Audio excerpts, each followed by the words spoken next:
Hi. So I have shifted house, and this is terrace of the new house. And because I shifted, I had to disassemble my parallel bar setup on my previous terrace. So here are the pipes that I disassembled. Oops. So I'm going to install them now. Here is my pipe wrench.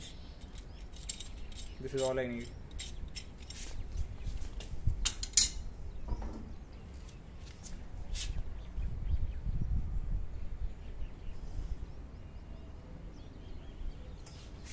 So I made markings while disassembling it like this to make it easier to remember which pipe goes where.